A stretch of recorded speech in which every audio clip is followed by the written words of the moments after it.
Nikushukuru sana mwenyekiti wa baraza la vijana Kamanda Deogratis Mainyila. Niwashukuru viongozi wote wa Bavicha mliopo kwa kunialika, na nianze kuwatakia heri nyinyi na kupitia ninyi niwatakie heri vijana wote wa Chadema na kwa kweli vijana wote wa Tanzania. Heri ya maadhimisho ya wiki ya kuzaliwa kwa Chadema.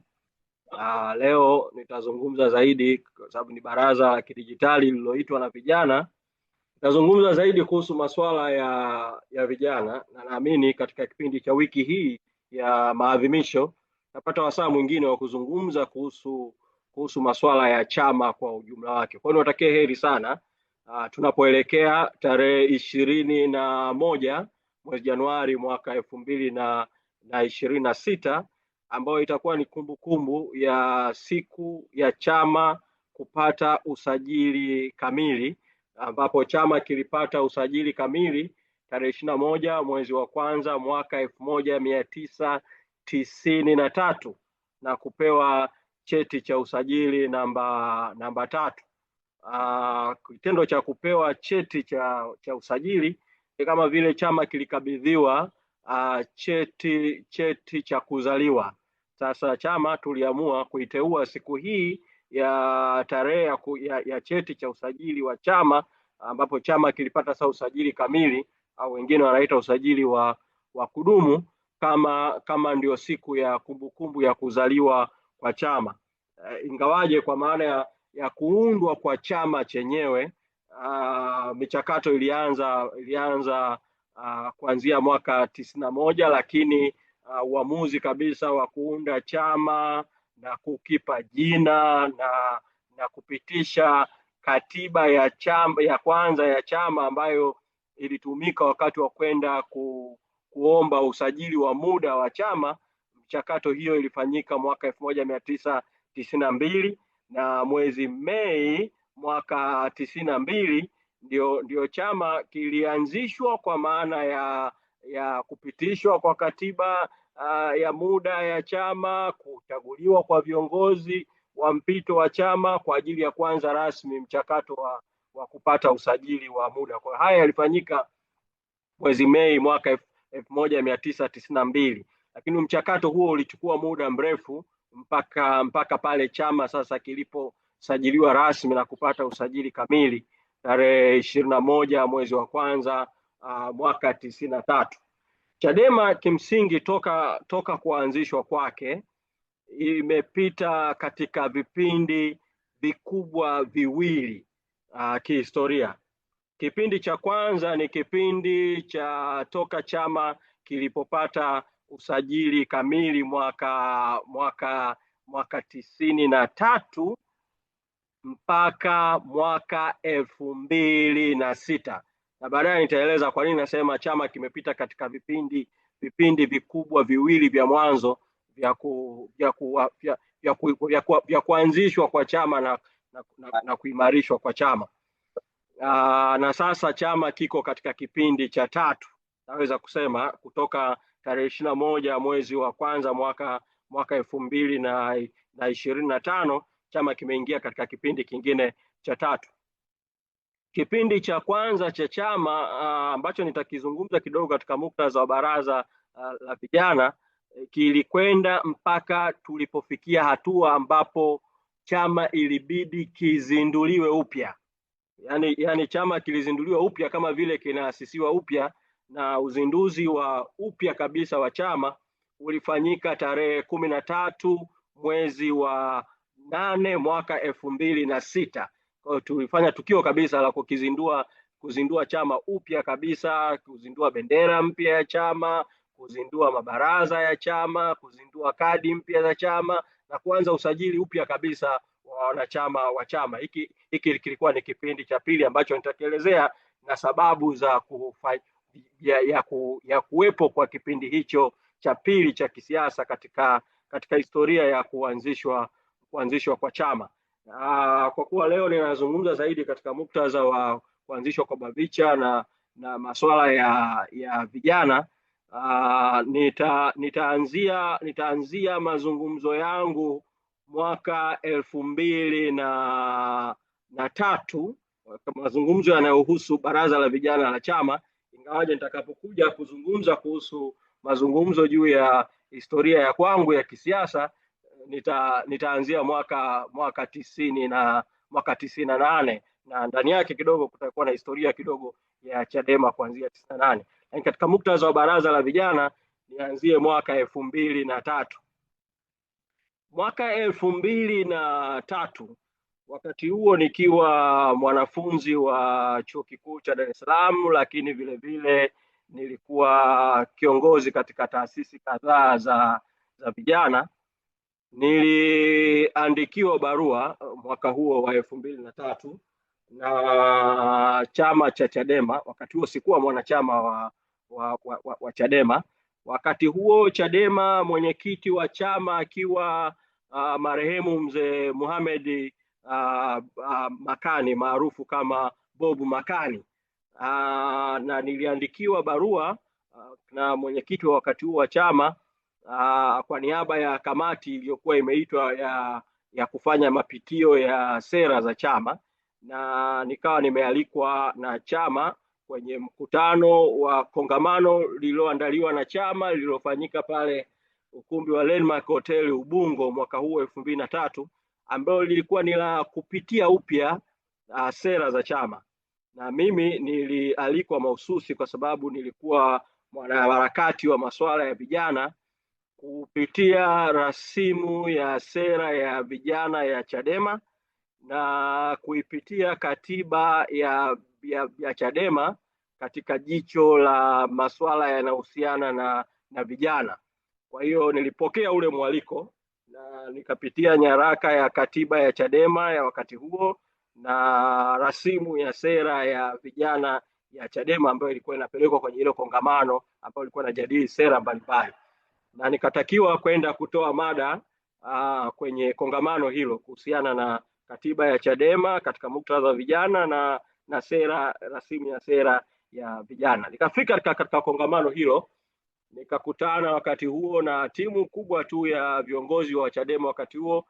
Mwenyekiti mzee Edwin pia akiwa mwenyekiti mstaafu alikuwepo, mzee Makani mwenyewe ambaye alikuwa mwenyekiti wakati huo alikuwepo, na mwenyekiti watatu wa Chadema Freeman Mbowe alikuwepo wakati huo akiongoza hiyo kamati ya mabadiliko au ya mageuzi ndani ya chama. Kwa hiyo nikafika kuzungumza, na mambo mawili makubwa ambayo niliyasema wakati huo kwenye kongamano hilo ni kwamba nilipoipitia sera ya vijana ya Chadema nikagundua kwamba ilikuwa ina mapengo katika kutoa mwelekeo juu ya ushirikishwaji wa vijana katika maamuzi na ushiriki wa vijana katika siasa. Kati ya mambo ambayo yalikuwa yanakosekana katika iliyokuwa wakati huo rasimu ya sera ya vijana ya Chadema ni pamoja na Chadema kutoa ahadi kwa vijana wa Tanzania, kwa sababu sera ni ahadi au matamko ya kisiasa juu ya matamanio ya chama cha siasa au kikiingia serikalini kuweza kutekeleza yale ambayo yanatekelezwa. Sera ile ya vijana haikuwa imeweka kipaumbele ushiriki wa vijana kwenye vyombo vya maamuzi vya kiserikali, kwa maana ya bunge, ushiriki wa vijana kama kwenye siasa kama madiwani, na ushiriki wa vijana mpana katika vyombo vya maamuzi. Na haikuwa imependekeza jambo ambalo wakati huo wanaharakati wa vijana tulikuwa tumelishikia kidete sana, juu ya kuanzishwa kwa baraza la vijana la taifa. Kwa hiyo nikapendekeza kwamba kwa hali ya nchi yetu ilivyo, kwa idadi ya watu katika nchi yetu na mwelekeo wa nchi, Chadema ikitaka kukua, kwa sababu wakati huo Chadema haikuwa taasisi kubwa sana kama ilivyo sasa, ni lazima kutoa nafasi kubwa zaidi kwa vijana. Kwa hilo lilikuwa ni jambo la kwanza kubwa ambalo nilipendekeza. Jambo la pili ambalo nilipendekeza, na hili lilihusiana na katiba ya Chadema yenyewe. Ndani ya katiba ya Chadema vijana walikuwa wametajwa kama sehemu ya muundo wa chama na vijana walikuwa wamewekwa kwenye kamati za chama. Katika kila ngazi kulikuwa kuna kamati ya chama, kamati ya utendaji ya chama, na kwenye hiyo kamati ya utendaji ya chama, kwenye hiyo katiba ya zamani ya Chadema, kulikuwa kuna wawakilishi wawili wanaowakilisha vijana kwenye kamati ya utendaji, mmoja akiwa ni mwenyekiti wa vijana na mwingine akiwa ni katibu wa vijana kwenye ngazi mbalimbali. Na kwenye ngazi ya taifa kulikuwa hakuna mwenyekiti au katibu wa vijana, kulikuwa kuna mkurugenzi wa vijana ambaye alikuwa anaingia kwenye secretariat ya chama. Nikakiambia chama cha Chadema wakati huo mwaka 2003 kwamba kwa muundo kama huo wa kisiasa, Chadema haiwezi, kwa katiba Chadema haiwezi kukua kisiasa na haiwezi kupanuka kwa sababu haina vyombo vingi vya kiuendeshaji, vya kiutendaji na vya kimapambano. Na sio tu Chadema yenyewe haiwezi kukua kisiasa, bali pia vijana wa Chadema hawezi kuwa na jukwaa pana la kukua kisiasa na kuendesha mapambano makubwa ya kisiasa, kwa sababu vijana wamefinywa, wamo ndani ya mfumo wenyewe wa chama, na viongozi wa vijana wanachaguliwa na chama badala ya viongozi wa vijana kuchaguliwa na vijana wenyewe, muundo ambao hauwezi kabisa kufikisha kilele cha mapambano ambayo Chadema inakusudia. Kwa nikapendekeza kwamba ni vyema katiba ya Chadema ikafanyiwa mabadiliko makubwa, kukawepo baraza la vijana la Chadema, ili Chadema kuwe na chombo ambacho vijana wanachaguana wenyewe, wanajiendesha wenyewe, wanaongozana wenyewe, na wanakuwa na wanachama wao kwa upana wao, wanakuwa na uhuru wao. Na hapo ndipo ambapo moja, kutakuwa na chombo chenye nguvu cha vijana wa Chadema, lakini upande mwingine chama nacho kitavutia vijana kwa kiwango kikubwa, na hivyo hatimaye chama kitakuwa na nguvu kubwa. Na nikasema hilo vile vile lifanyike kwa upande wa wanawake. Kwa tukajadiliana mambo mengi sana kwenye lile kongamano la mwaka 2003. Baada ya kongamano lile nikafuatwa na aliyekuwa mwenyekiti wa kamati ya kufanya hayo mabadiliko ndani ya chama, ambaye alikuwa baadaye ndo akaja kuwa mwenyekiti wa 3 wa Chadema, mwenyekiti Freeman Mbowe. Akaniambia kwamba mapendekezo yako ni mazuri, lakini sasa ukiyatoa tu kama ambavyo umeyatoa kwenye kongamano, alafu yakabaki tu kama ni mapendekezo, kukawa hakuna njia ya kuyafanya yatekelezwe, mwisho wa siku tunarudi kule kule. Kwa hiyo akanishawishi kwamba kwa nini usikubali kujiunga na Chadema alafu ukashiriki kwenye kuyafanya hayo mambo yatokee. Kwa hiyo wakanishawishi kwamba niingie na kwamba nikiingia nichukue jukumu la kuongoza masuala ya vijana ndani ya Chadema, ili hatimaye yale ambayo tumependekeza yaweze kufanyika.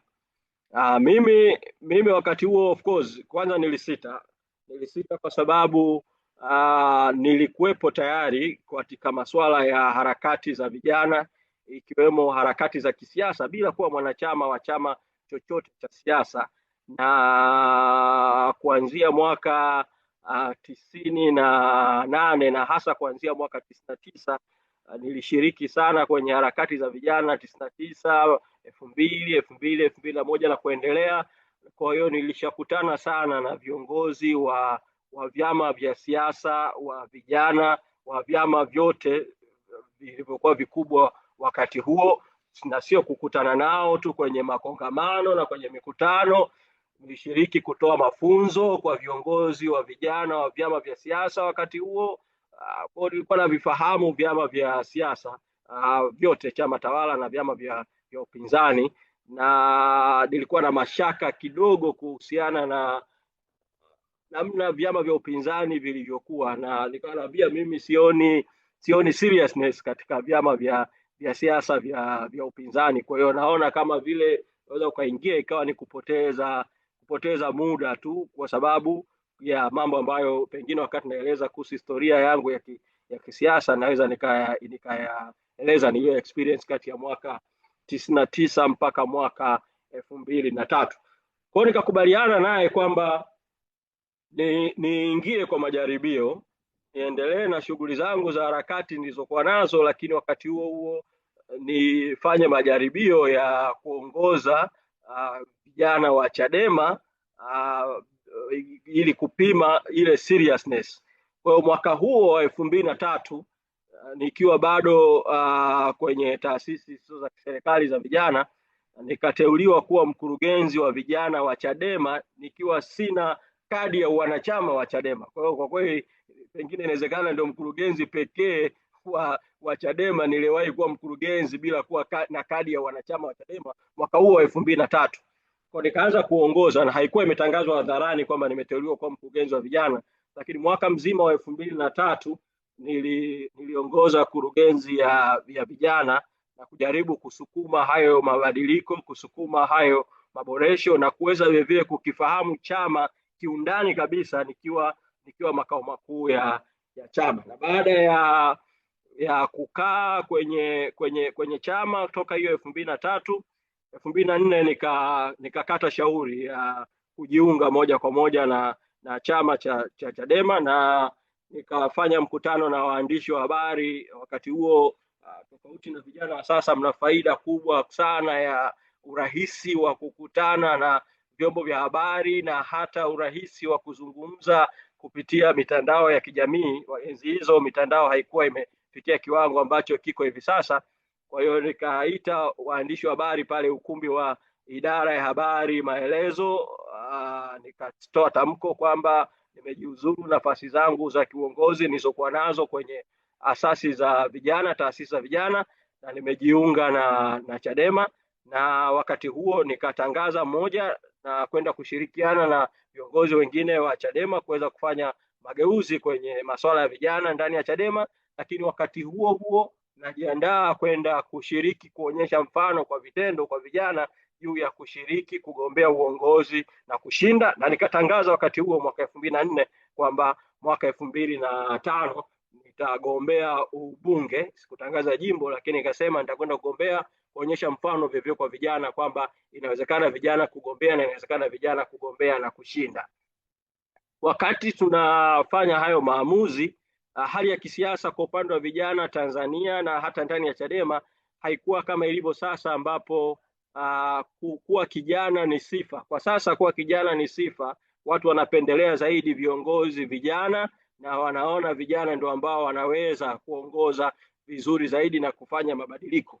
Wakati huo vijana tulikuwa wanaonekana kama ni taifa la kesho hivi, na hata Chadema wakati inaanzishwa hali ilikuwa hivyo vile vile.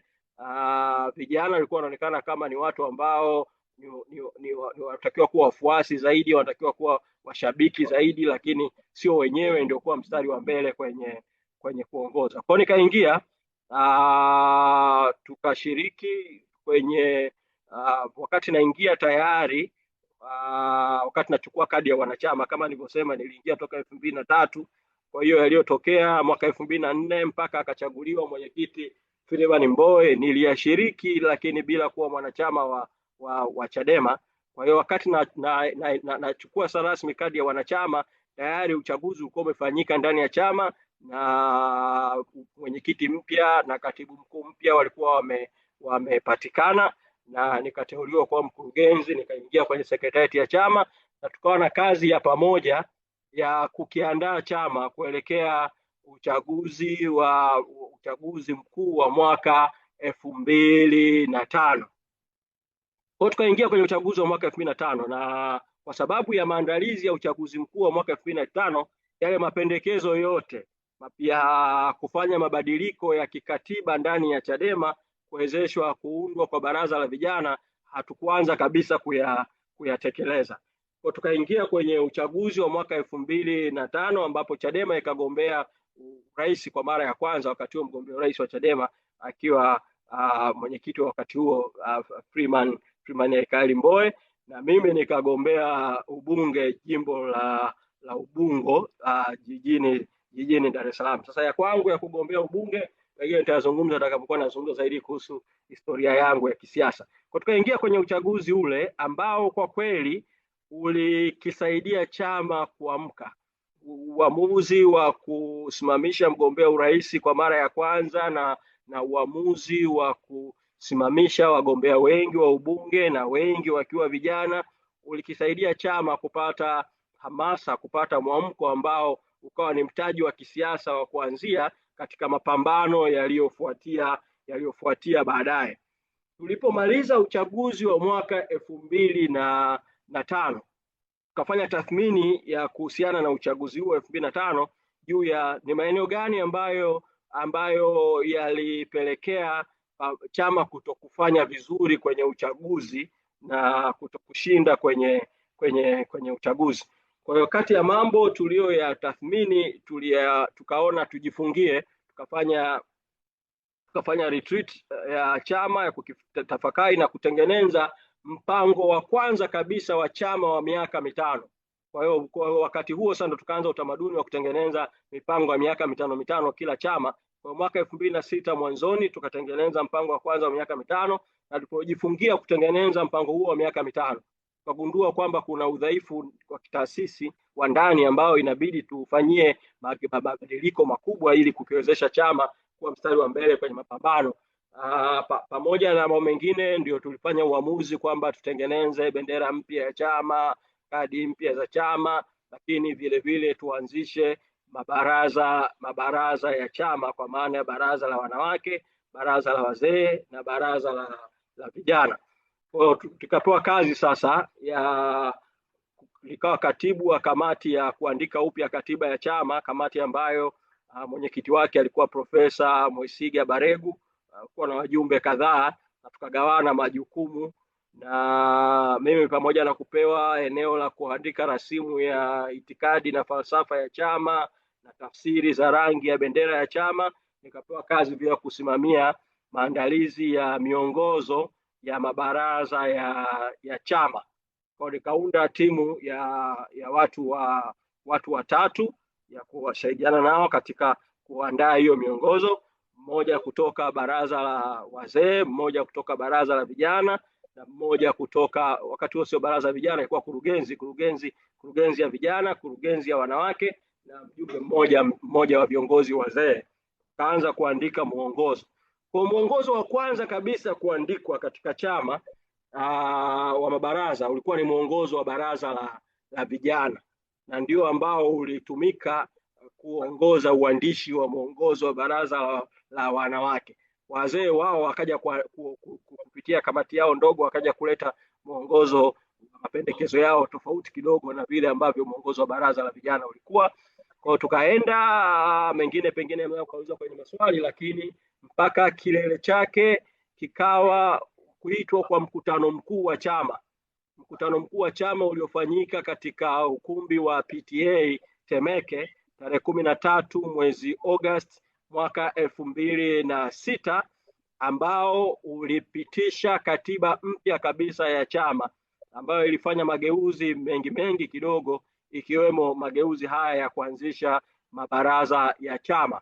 Na katika mkutano mkuu ule wa chama, kabla ya mkutano mkuu wenyewe wa chama, mara baada ya mkutano mkuu wenyewe wa chama kupitisha kwamba sasa tumeanzisha mabaraza rasmi ya chama, mkutano mkuu wa chama uligawanyika katika makundi matatu.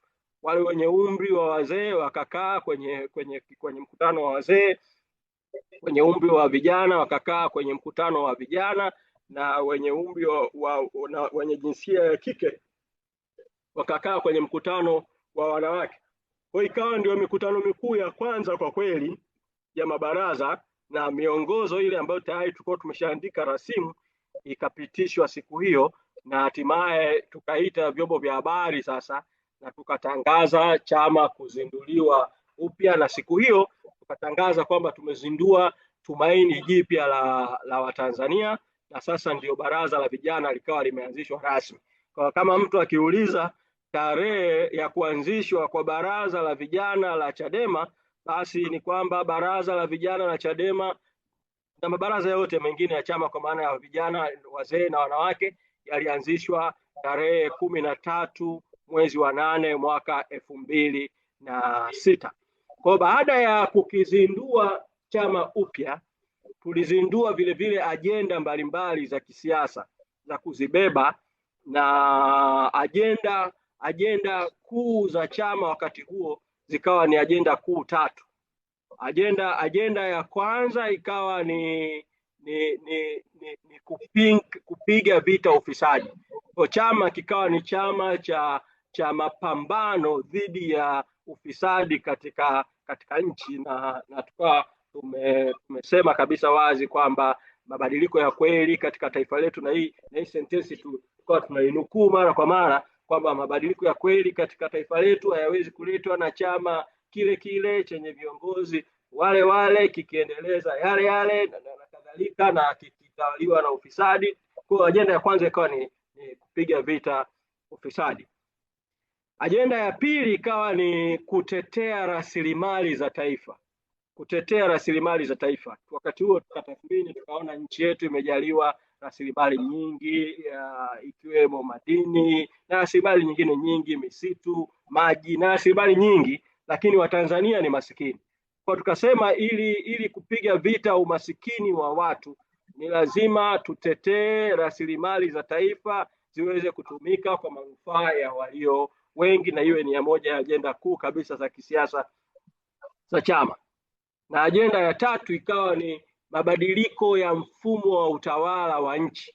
Kwa tukasema kwa mfumo wetu wa utawala uliopo katika nchi yetu hivi sasa, Tanzania haiwezi kusonga mbele kwenye hatua za kimaendeleo. Kwa tukasema tunataka mabadiliko ya mfumo wa utawala, na ndani ya hii ajenda ya mabadiliko ya mfumo wa utawala tukawa tunadai katiba mpya, tunadai vile vile kubadilishwa kwa muundo wa utawala wa nchi na kuanzishwa mfumo wa utawala wa majimbo. Kwa hiyo ikawa ni ajenda ya kudai mfumo mpya wa utawala, na chama kizima tukakabidhiana majukumu hayo kwamba tujikite kwenye hizi ajenda. Kwa hiyo baraza la vijana likawa limeshaanzishwa, lakini kwa kuwa tulikuwa bado hatujafanya uchaguzi wa vijana, baraza bado likawa linaendeshwa na mkurugenzi wa vijana ambaye ilikuwa ni mimi.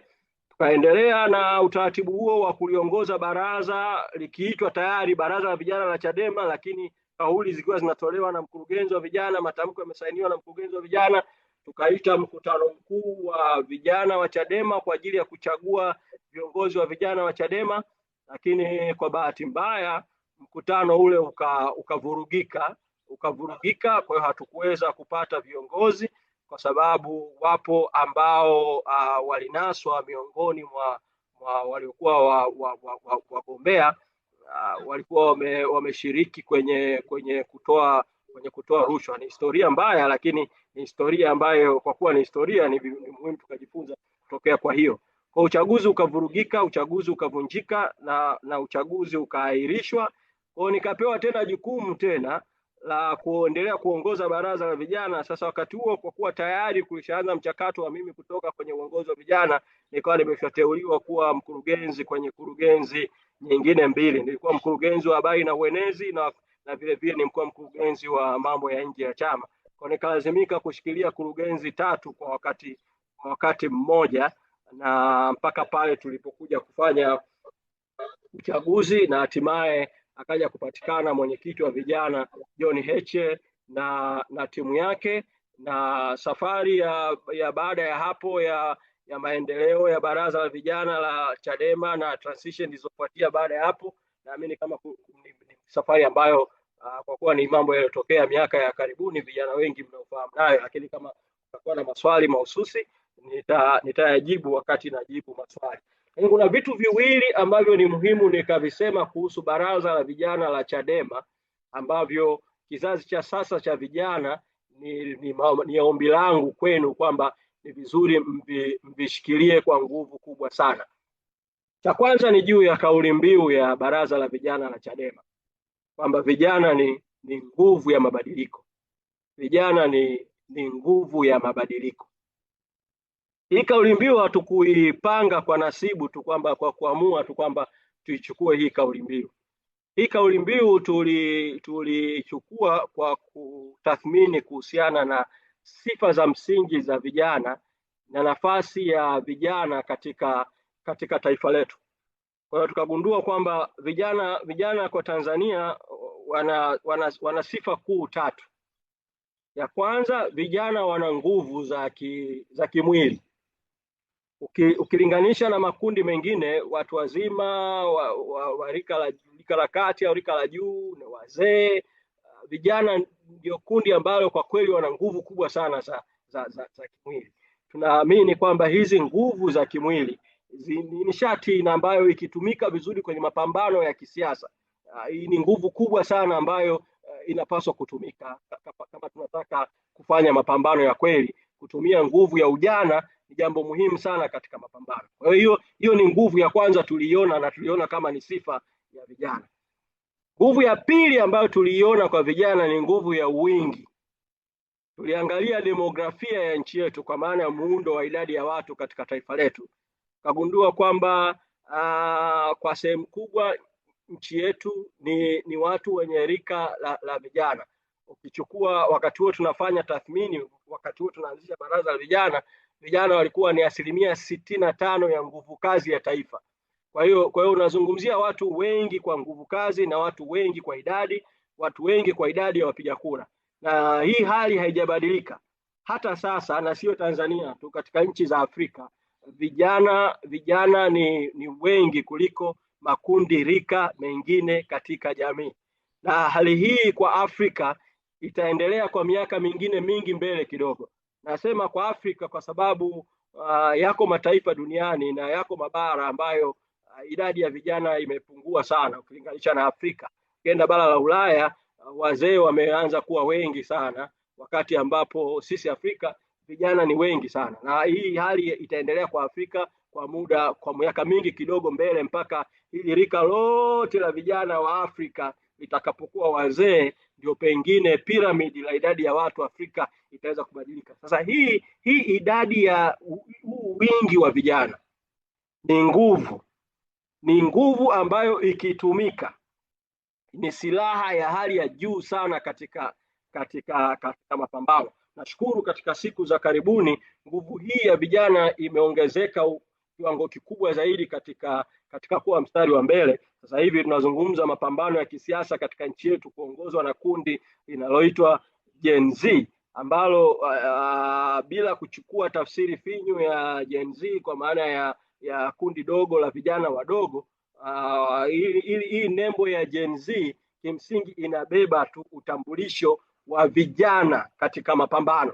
Kwa vijana sasa wameanza kuchukua nafasi ya kuwa mstari wa mbele kwenye mapambano na kuitumia hiyo nguvu ya ujana ya uwingi katika mapambano, ambayo ni jambo kubwa na ni jambo muhimu na ni jambo ambalo linastahili kuendelezwa.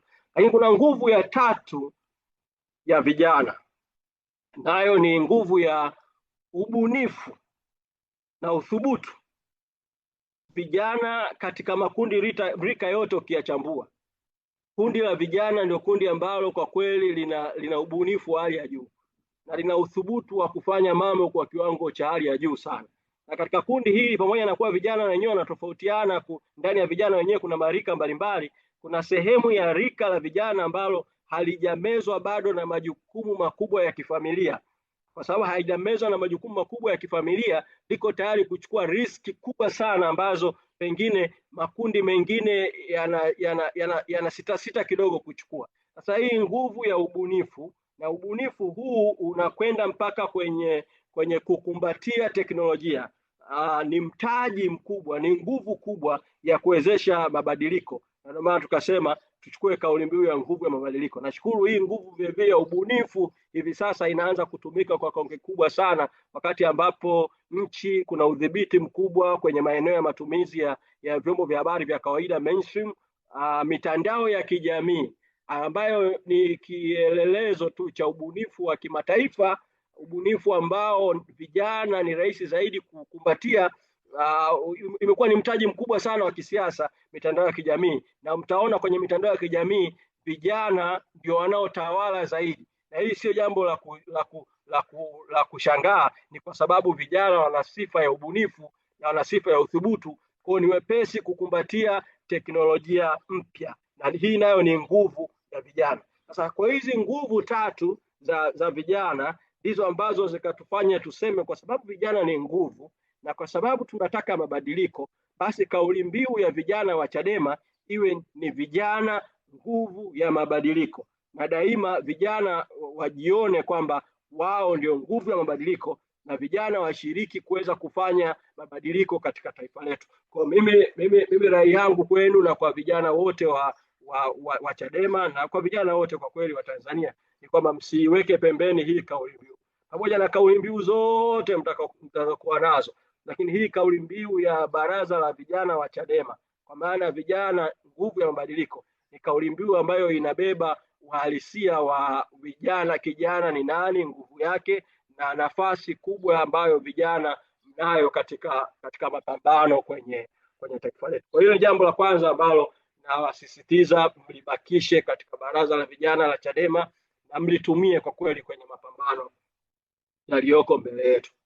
Jambo la pili na hili nalisema kwa sababu mjadala umekuwa ukijirudia sana, ni juu ya kwenye mwongozo wa Baraza la Vijana la Chadema kuna kigezo cha sifa ya kugombea uongozi, kwamba mtu anatakiwa kugombea baraza la uongozi kwenye Baraza la Vijana la Chadema wakati anagombea asiwe amevuka miaka 30. Ndio sifa mojawapo kuu ya kugombea. Kumekuwa na mjadala mkubwa sana miongoni mwa vijana mkitaka kwamba vijana wa sasa, wengine wakisema kwamba hiki kigezo kiondolewe, tunawapoteza vijana wengi wakishavuka miaka 30. Mimi nataka kuambia ninyi Bavicha na kwa kweli vijana wote wa Tanzania, hiki kigezo hiki ndio kinalifanya Baraza la Vijana la Chadema liwe tofauti na taasisi zote nyingine za vyama vya siasa za vijana Tanzania. Liwe kweli baraza la vijana, liwe kweli chombo cha vijana wenyewe. Hiki kigezo tulikiweka makusudi katika mwongozo ili kufanya wakati wote Baraza la Vijana la Chadema liongozwe na kijana, na isitokee watu ambao kimsingi wameshavuka umri wa ujana wakaongoza baraza la vijana. Ukiruhusu kwa mfano mtu akagombea uongozi wa baraza la vijana akiwa na miaka 34, akawa ndo amechaguliwa kuongoza baraza la vijana kwa miaka 5, maana yake ni kwamba unasema kuna wakati huyu mtu atakuwa na miaka 38 anaongoza baraza la vijana. Ukiruhusu mtu akagombea akiwa na miaka 35, maana yake kuna wakati mtu atakuwa na miaka 40 bado anaongoza baraza la vijana. Huyu mtu tayari si kijana tena. Kwa hiyo alifanya baraza la vijana liongozwe na watu ambao sio vijana, na nalipoteza ile haiba ya kuwa baraza la vijana. Hii imeathiri taasisi zingine na Chadema. Vijana Chadema, mnapoadhimisha miaka 33 ya kuanzishwa kwa chama, msiingie kabisa katika mtego wa kutaka kubadilisha kipengele hicho. Lakini la pili, sababu ya pili ya kwa nini ni muhimu sana jambo hili likabaki kama lilivyo, ni juu ya ushindani wenyewe wa ndani ya vijana wenyewe. Huwezi kumfanya kijana wa miaka 34 ashindane na kijana wa miaka 20 alafu ushindani wao ukawa huru, ukawa sawasawa. Vijana wa rika la juu ni vijana ambao wengine wameshamaliza masomo, wameshaingia kwenye ajira au kwenye biashara, uchumi wao umekwisha komaa, wameshapata uzoefu mkubwa wa kiuongozi, uzoefu mkubwa wa kisiasa, na pengine vile kiwango kikubwa zaidi cha rasilimali. Kuwafanya waende kushindana na vijana wengine wa rika la chini ni kufanya kwa kiwango kikubwa vijana hao wengine kukosa fursa ya kiuongozi, kukosa mahali ambapo wataanzia kwenye uongozi bila kulazimishwa kutoa historia ndefu ya uzoefu wa kiuongozi, bila kuwa na fedha, bila kuwa na chochote, lakini wakapata uongozi na ndio wakakuwa kutokea katika uongozi. Kwa kupandisha umri wa kugombea ndani ya baraza la vijana kutakuwa na athari kwenye kuathiri vijana wadogo katika kugombea. Kwa hiyo ni vyema jambo hili nalo likabaki kama lilivyo, hata kama huko mbele tunafikiria kufanya mabadiliko makubwa na mageuzi mengine, hili jambo likabaki kama ambavyo lilivyo. Nimalizie kwenye eneo hili la historia ya BAVICHA kwa kuzungumza kidogo kuhusiana na juu ya Baraza la Vijana la Taifa na nafasi ya BAVICHA katika kusukuma kuanzishwa kwa Baraza la Vijana la Taifa. Mwaka 2003 wakati tunachambua sera za chama na katiba ya chama, kama nilivyosema, tulisema mapendekezo yalikuwa mawili: moja, kutaka kuanzishwe Baraza la Vijana la Chadema, lakini pili, kutaka kuanzishwe Baraza la Vijana la Taifa katika nchi. Kwa vijana wa Chadema mna wajibu kwa kweli kwa kuwa mstari wa mbele, kwa kuwa tayari tumeshatimiza ndoto ya kuanzishwa kwa Baraza la Vijana la Chadema, mkawa mstari wa mbele kwenye kuhakikisha Baraza la Taifa la Vijana linaundwa. Ni ndoto ambayo vijana tumekuwa nayo kwa muda mrefu. Mimi nimeingia kwenye harakati za vijana mwaka 98, nimekuta mjadala mkubwa sana, mkali sana wakati huo kwenye kuanzisha Baraza la Vijana. Nikaushiriki kupitia asasi za kiraia na baadaye kupitia Chadema. Nilipochaguliwa kuwa mbunge wa jimbo la Ubungo, kati ya mambo ambayo nilipeleka bungeni wakati huo, na kwa kweli katika kipindi chote kabisa cha bunge lote la kutoka 2010 mpaka 2000 na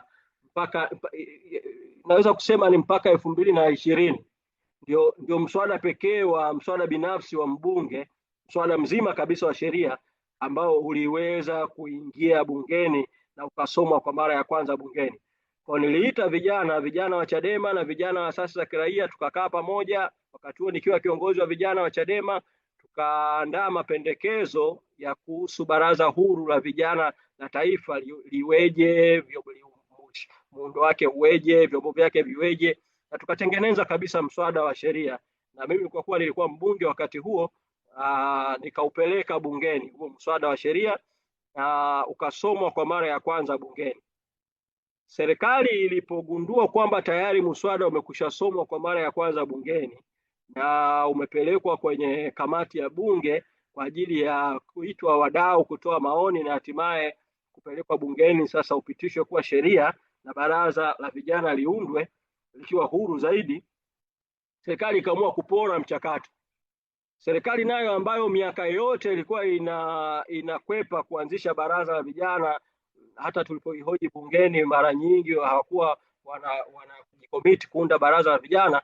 Serikali ikatengeneza mswada wa kuliunda baraza, lakini ikaharibu, ikachukua machache sana kutoka katika ule mswada binafsi ambao tulikuwa tumeuandaa vijana, lakini ikaingiza mengine ya kiserikali ambayo yakafanya baraza likawa sio huru, lakini likawa ni baraza, na ukapelekwa bungeni mswada wa sheria, na mwaka 2015 kukaundwa baraza la Vijana la Taifa kwa sheria iliyotungwa bungeni.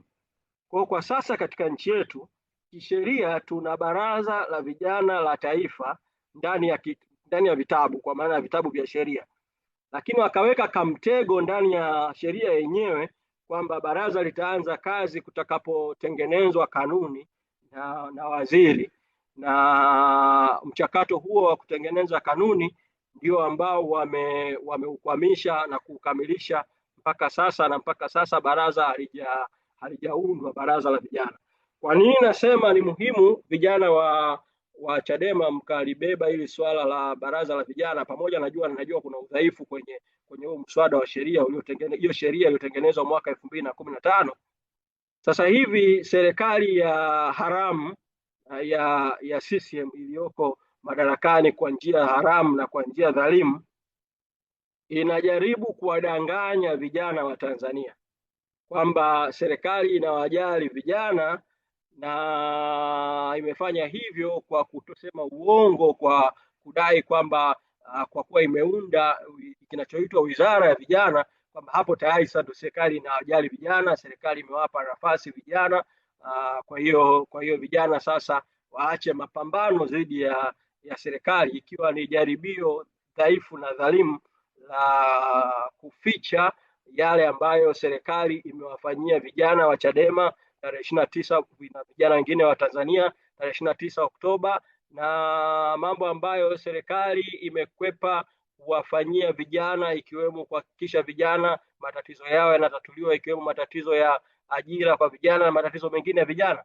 Sasa jaribio la kuyaficha yote hayo ni hizi propaganda za sasa za uwepo wa baraza la vijana na baraza la wizara ya vijana, na sasa wanataka kuanzisha kinachoitwa majukwaa mbalimbali ya vijana.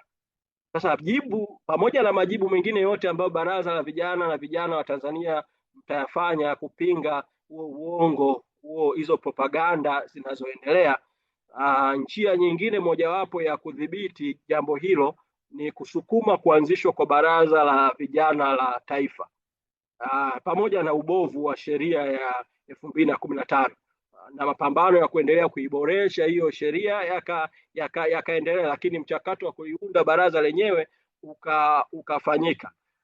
Niwaambie siri moja, vijana wa Tanzania, kwa nini serikali inakwepa kuanzisha baraza la vijana la taifa. Serikali inaamini kwamba kukianzishwa baraza la taifa la vijana likawa na muundo wa kuanzia ngazi ya chini kabisa kwenye kijiji au kitongoji, ikapanda kwenye ngazi ya kata, ngazi ya jimbo, ngazi ya mkoa, mpaka ngazi ya taifa, kukawa na chombo kinachoundwa na vijana wenyewe, vijana wakichaguana wenyewe katika maeneo na ngazi mbalimbali.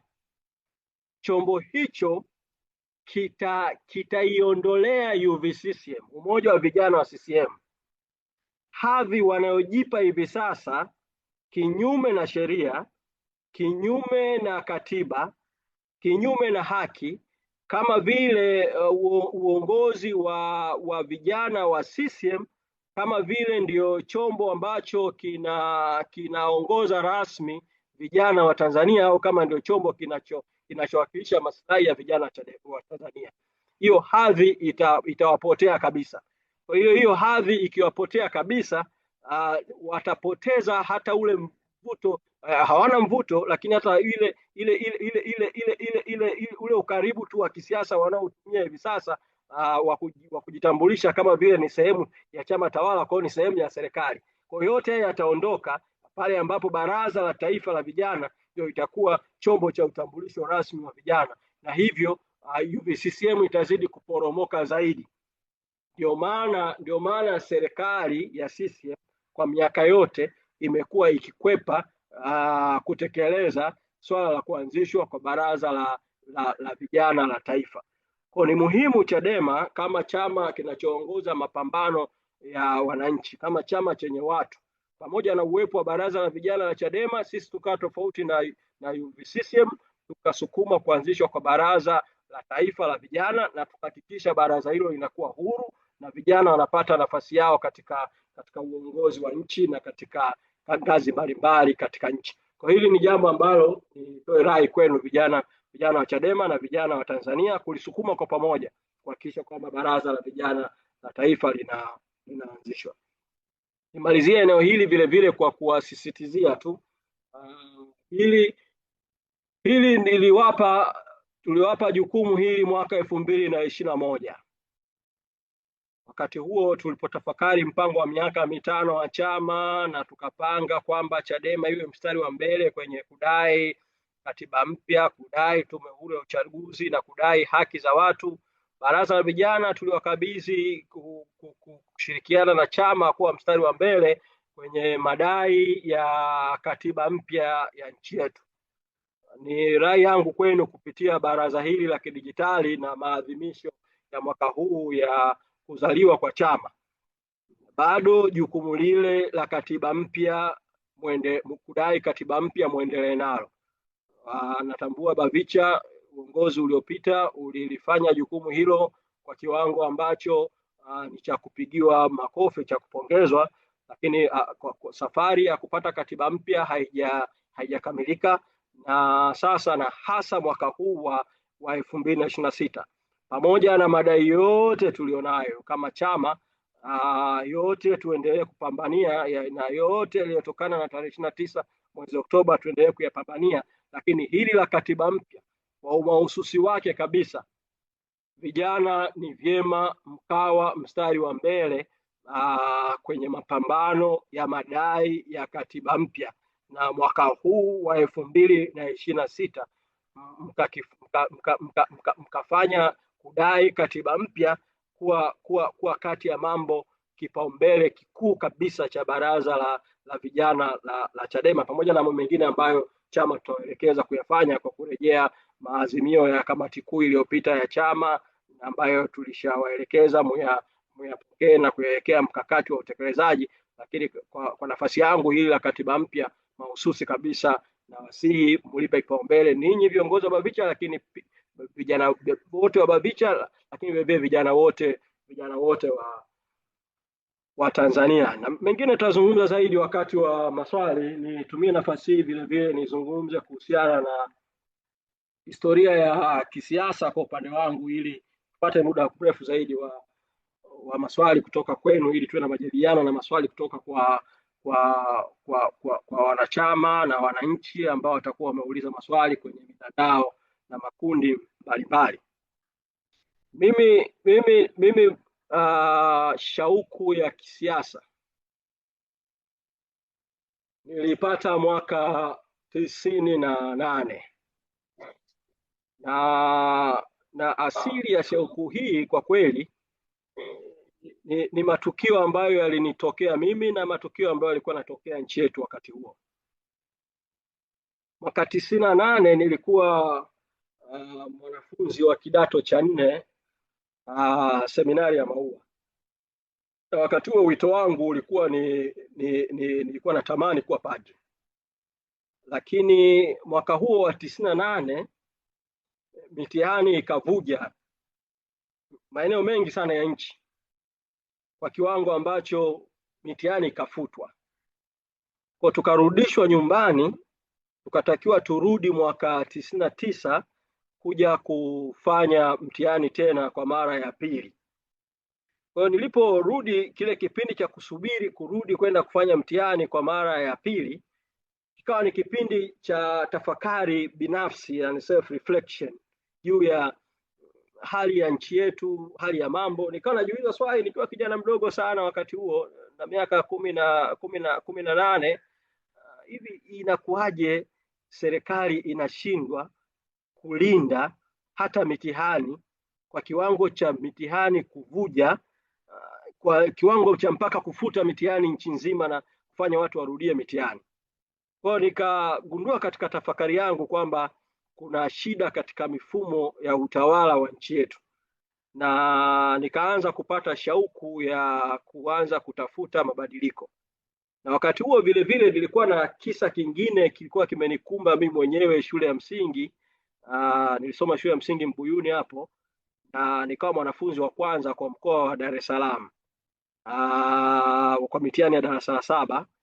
Na wakati nikawa na shangaa vile vile serikali inakuwaje haina mfumo wa kutambua na kuinua vipaji vya watu wanaofanya vizuri zaidi, na nikawa naona kuna shida kwenye mifumo yetu ya kiutawala. Kwa katikati ya tafakari hizo, kabla sijarudi kufanya mtihani, nikaanza kujihusisha na harakati za vijana. Nikakutana na taasisi moja ya vijana ilikuwa inaitwa National Youth Forum, ambayo baadaye ikaja ikafutwa na serikali kwa kile ambacho serikali ilikuja kukiita baadaye kwamba ilikuwa inajihusisha na masuala ya kisiasa. Tukakutana kule, tukawa na tafakari kuhusu hali ya nchi, kutafakari masuala ya hali ya vijana na kadhalika. Kwa by the time umefika muda wa kurudi shuleni kwenda kumalizia mtihani, nilikuwa nimekwisha badilika, nimekata shauri kwamba wito wangu wa kutumikia watu hauwezi kuwa kwenye kupitia kuwa padri, inabidi uwe wito wa kuwatumikia watu kupitia kuwa kwenye uongozi kwenye jamii. Kwa nikakata shauri ya kuchukua wito wa kiuongozi. Nikarudi nikafanya mitihani ya kidato cha 4, nikamaliza. Namshukuru Mwenyezi Mungu akanijalia nikafaulu vizuri. Wakati huo nikapata A9.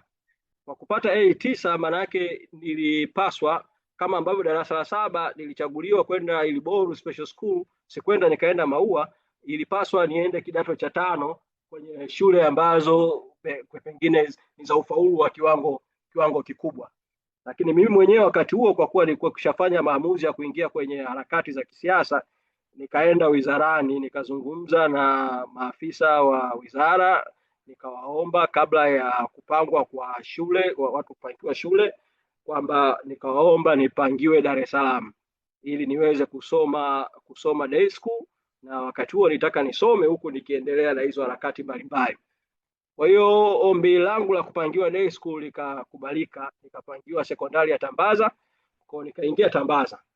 Kwa hiyo nimeingia Tambaza, nikawa nasoma shule, wakati huo huo nafanya harakati za kisiasa, na nilikuwa kwenye harakati za kiraia, harakati za vijana na harakati zingine, na nilikuwa kwenye taasisi 5 za masuala ya vijana kwa wakati mmoja. Sisi ndio tulianzisha Tanzania Youth Vision Association, nikawa mwenyekiti wa kwanza wa Tanzania Youth Vision Association, nikawa vile vile mjumbe kwenye kamati ya utendaji ya Youth of United Nations Association, na ndio tulishiriki kuiamsha, wakati huo ilikuwa imelala. Nikashiriki kuanzisha Tanzania Student Networking Program wakati tunaanzisha TSNP, na wengine ambao walikuwa wanafunzi wa chuo kikuu cha Dar es Salaam. Wakati huo mimi ndio nilikuwa mwanafunzi pekee wa shule ya sekondari katika timu tulioanzisha pamoja Tanzania Student Networking Program, lakini nikawa nafanya kazi kwa karibu na National Youth Forum. Lakini kawepo vile vile, wakati huo tulikuwa na harakati ya kuanzisha baraza la vijana la taifa na kuanzisha baraza la vijana la Afrika Mashariki. Kwa hiyo tukaanzisha wakati huo kitu kinachoitwa East Africa Youth Council, na kwenye tawi la East African Youth Council la Tanzania nikawa mjumbe kwenye kamati ya utendaji. Kwa kufanya harakati za vijana na kuhamasisha vijana kushiriki kwenye siasa, kushiriki kwenye uongozi, na kupitia harakati hizo ndipo nikabaini matatizo makubwa zaidi kuliko hata yale yaliyonifanya mara ya kwanza kuingia kwenye siasa. Mwaka 2000 kwenye uchaguzi mkuu wa mwaka 2000, mimi nilikuwa mmoja wa waangalizi wa uchaguzi, nilikuwa election monitor katika uchaguzi ule, nikiwa mwanafunzi vile vile wakati huo, na tulibaini uozo mwingi na wizi kwenye uchaguzi. Nikapata experience mbaya sana wakati huo. Yalipotokea yale maandamano ya tarehe 26 na 27 Januari 2001 yaliyosababisha mauaji Dar es Salaam, Pemba, Unguja, Tanga, na kukawa na wakimbizi wa kisiasa. Sisi tulikuwa Tanga wakati huo, ndio tulikuwa tumekusanyika kama waangalizi wa uchaguzi, tukiandika ripoti ya uchaguzi ule ya upande wetu kama vijana tuliyoyaona kwenye uchaguzi. Kwa watu wanauawa siku ile, sisi tuko kwenye session, ilibidi session ivunjike kwa sababu kuna Wazanzibari mle ndani kwenye session, na wakawa wanapokea taarifa za ndugu zao kuuawa. Kwa hiyo ikawa kilio tu ndani ya ukumbi. Kwa hiyo ile hali vivyo kanipa picha kwamba tuna matatizo makubwa sana ya kiuongozi kwenye nchi yetu, tuna matatizo ya kiuchaguzi, tunahitaji mabadiliko. Kwa hiyo ikaongeza nguvu zaidi katika kushiriki kupitia harakati za vijana, kuhamasisha vijana wengi sana kwenda kushiriki kugombea na kujengea uwezo viongozi wa vyama vya siasa. Katika safari hiyo tulifanya miradi kadhaa ya kujengea uwezo vijana, ikiwemo vijana kwenda kugombea 2004 kwenye uchaguzi wa serikali za mitaa. Nilichojifunza wakati huo ni kwamba vijana walikuwa wanaogopa kushiriki siasa, na vijana walikuwa wakishiriki wanaona watashindwa. Vijana wengine wanasema hawezi kushinda sababu hawana pesa. Jamii ilikuwa ikubali viongozi vijana. Mimi pamoja na ule msukumo wa kushiriki kuongoza baraza la vijana, kuanzisha baraza la vijana Chadema ambao nilishazungumza awali, lakini tukazungumza na wenzangu wakati huo kwenye harakati, na tukakubaliana kwamba hebu tuonyeshe mfano kwa vitendo, sio tufundishe tu watu wengine, hebu tuingie sisi wenyewe tugombee. Kwa hiyo nikaingia kugombea, na nakumbuka uchaguzi wa kwanza kabisa nagombea 2005, nilikuwa na kauli mbiu ilikuwa inasema kizazi kipya, maisha mapya, ubungo mpya. Alikuwa anazunguka kuhusu kizazi kipya cha uongozi wa nchi. Kwa kweli wakati ule tulishinda ubungo, lakini Chadema ilikuwa dhaifu sana, kwa maana network ya chama ilikuwa iko dhaifu sana kiwango cha kuweza kuwa na mfumo thabiti wa kulinda kura. Kwa hiyo tukaibiwa, na baada ya kuibiwa 2005, na ifupisha hii historia hii tupate muda wa maswali zaidi, tukakubaliana kwamba namna pekee ya kushinda kwa sababu angalau wakati huo kuna uchaguzi, kuna uwizi, lakini kuna angalau kuna uchaguzi. Ni kujenga mtandao thabiti wa chama kuanzia ngazi za chini kabisa. Kujikita sana kwenye Chadema ni msingi. Wakatoka tupishia katiba mpya ya chama 2006, tumeunda ngazi ya msingi kwenye chama, kutengeneza mtandao thabiti wa chama. Kwa tukaingia kwanza kukijenga chama, tukajenga chama kwa kweli, na kupitia zile ajenda ambazo tulizisimamia za kupinga ufisadi na kutetea rasilimali za taifa, chama kikakubalika sana na wananchi kupitia kazi ambayo chama kwa kinafanya bungeni. Ndio kutakumbuka mwaka 2007 ikasoma orodha ya mafisadi pale Mwembe Yanga. Tukaendelea na mapambano mpaka mwaka 2008 serikali ikavunjika, kwa maana ya waziri mkuu akajiuzuru kwenye kashfa ya Richmond. Kwa kuna mapambano kweli bungeni, lakini kuna mapambano nje ya bunge.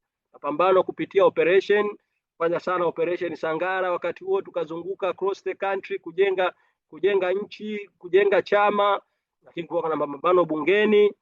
Hatimaye tukaja kushinda uchaguzi mdogo wa Tarime, tukaendelea na mapambano.